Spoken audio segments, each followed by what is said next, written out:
Hey guys, MugenLord here, and I'm back again with another discussion video. And yesterday we have got a ton of information from Capcom with his fighting games as far as Street Fighter V, and of course Marvel vs. Capcom Infinite. So if you guys was watching the Capcom Cup just last night when they finally ended everything off, it was really good last night. But before they close out the Capcom Cup, they have showed some gameplay of Marvel vs. Capcom Infinite, and I must say that I'm really excited at what I've saw from some of the gameplay, because they brought back some things that look similar to past versus games. So before I get into it, Game Informer and a couple other places had dropped some info concerning Marvel vs. Capcom Infinite that I want to read to you guys.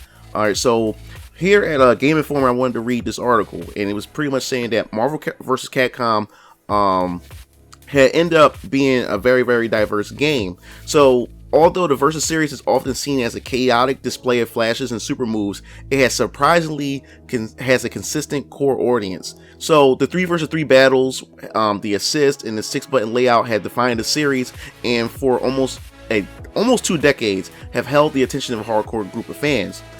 So they would speak with a representative from both Marvel and Capcom. So the first 2 of those 3 core tenets are going to Infinite. So as far as the battles, the 3 vs 3 battles, and I guess they want to say the assist, and the 6-button layout, they said they are going to be pretty much going from Infinite. But they wouldn't confirm. They would confirm the 3. So I guess you can pretty much say the 6-button layout may still retain, but they're taking out the 3 vs 3, and they took out the assist. Now they went to go on display because they said fans were pretty much skeptical of why they went this route. So the Infinite fights are fought 2 vs 2 without call-in assist attacks. So they pretty much wanted to say, but they didn't make this decision without thinking everything through and taking everything under consideration. So the team at Capcom had considered the decision for a long time before selling into the 2 vs 2 for the sake of accessibility. Although frantic combat is core to the series, the director of production at Capcom, Mike Evans, wants more casual fans to be able to jump in without being overwhelmed. So in Marvel vs. Capcom 3, each player has to choose 3 characters from an enormous roster, then choose one of the 3 assists for those characters. In Infinite, 3 characters. But in Infinite, you only have to select 2 characters and 1 Infinity Stone. So excuse me about that. So this is all quotes that I'm getting from the article here. So but the trade comes with an upside, they said, even for more seasoned players. For one, you can now instantly swap in characters at any time. You can do this mid-combo similar to Marvel vs. Capcom 3 team aerial combos, but faster, and available on the ground as well. So Capcom hasn't nailed down specifics about how often players will be able to swap characters this way, but mentioned the goal is to give combos the freeform feel and endless permutations to the series, what the series is known for.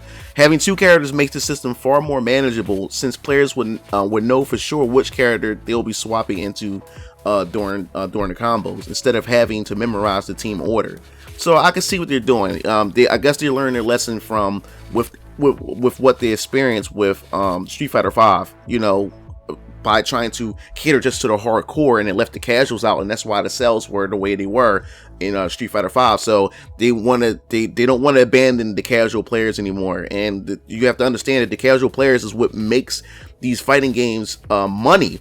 Yeah, even though the hardcore players keep the game alive, but it's the casual players that makes them a ton of money, so they can continue to develop these games for the hardcore crowd. So they have to cater to everybody. You can't please everybody, but this is how it's supposed to be done, So to expand the number of options farther, Capcom has removed the old X Factor mechanics from Marvel vs. Capcom 3 and replaced it with 6 Infinity Stones.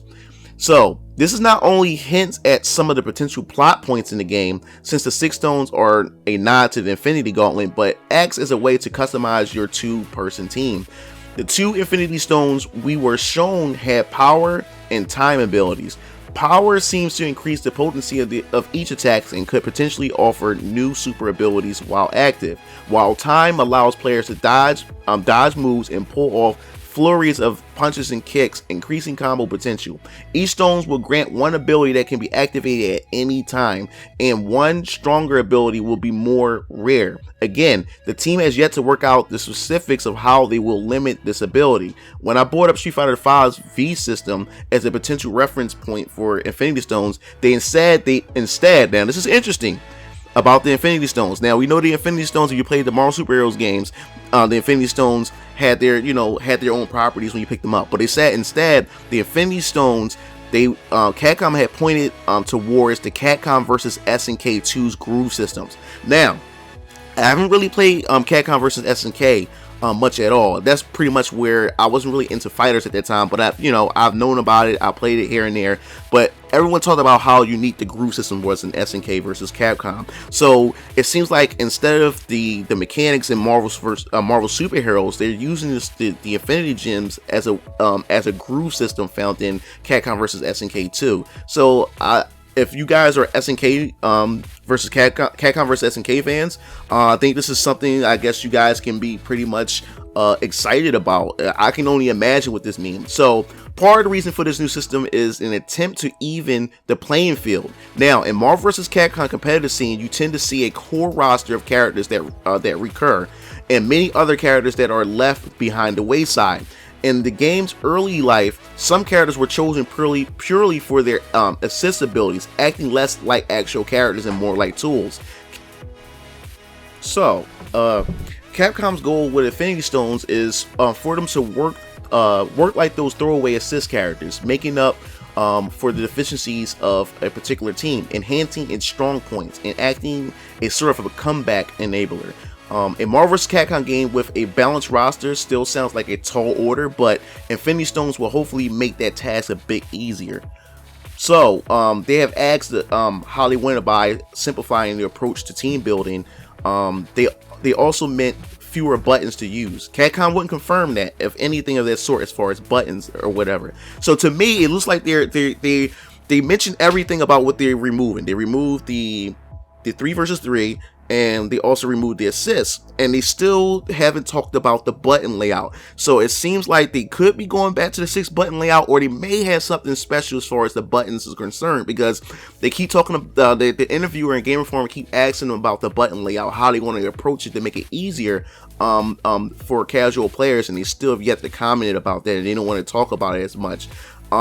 Instead, they told the interviewer that they're hoping to make the game as comfortable to play on a controller as it is on an arcade stick, so newer fans don't feel like they need to purchase an arcade stick in order to compete.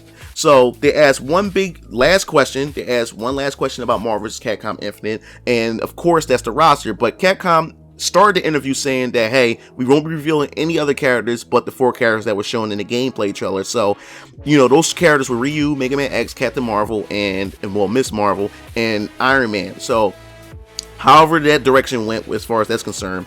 But they wanted to ask about the rumors as far as the roster was concerned, that talked about the X-Men and Fantastic Four series due to the film rights issue.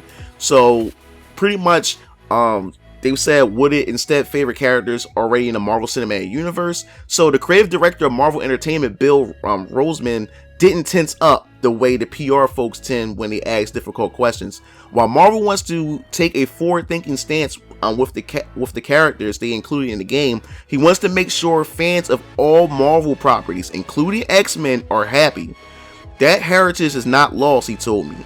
Not the straight answer I was looking for, but it left me hopeful about any chances of the Berserker Barrage people as Wolverine next year. So the Rosman and executive producer of Marvel games like Mike Jones also emphasized that they're looking at this project as the way they would have in all recent projects in the games, the films, televisions. Jones brought up even the Spider-Man game that Insomniac Games is making and stuff like that, and also the Netflix series as reference points. So they want to make sure that Infinite's use of the Marvel license is well earned, and mentioned the game will have more expansive cinematic story mode this time around. We want to make sure this game is dripping with Marvel, said Roseman. Excuse me.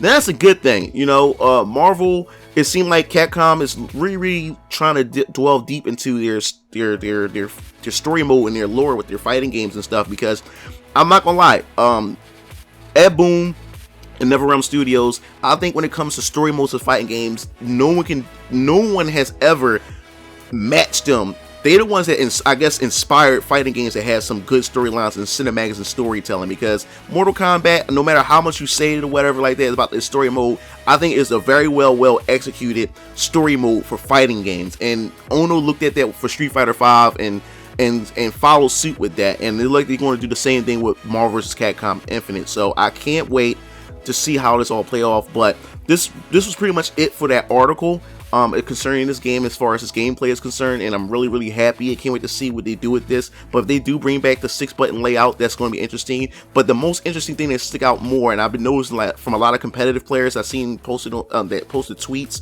on Twitter, and I'm looking at event hubs, and a lot of people are saying that this game, like, it borrows some traits from Tatsunoko versus Capcom, and a lot of people haven't played that game. I own that game on the Wii. Very good game. I love that game, and I was hoping that Marvel vs. Capcom 3 was going to be pretty much similar to that game, because it was it was a very solid game. And I love how it had the Mega Crush where it can break combos, so you was able to avoid one touch of death combos and stuff if you knew how to pull off some of the mechanics as far as the Mega Crush and other things and stuff like that. So this is very interesting, and the fact that they're using the gems, the Infinity Gems, as the groove system. They're using it similar to Capcom versus SNK groove system. This is very interesting. Like they meshing up the best of all their versus game and putting it into this one game. Tatsunoko versus Capcom, Capcom versus SNK, and of course their traditional Marvel vs. Capcom type of elements all into one. So I'm very excited. I wanted to know what you guys think about this, and about this article, and what you think about the gameplay mechanics and what to look forward to and what to expect. Now that we heard that X-Men may still be a possibility to come to these games. What other X-Men characters you like to see? I like to see Psylocke make a return, most definitely, because that was my girl right there. That's my wife. That was my main wife. But Miss Marvel is my second wife. So I can't wait. I can't wait for this game. I'm super excited. So let me know what you guys think. Leave your comments and thoughts in the comment section below. And if you have a comment or you have a topic you would like for me to discuss in the next discussion video, make sure you let me know about that as well. This is MugenLord signing off.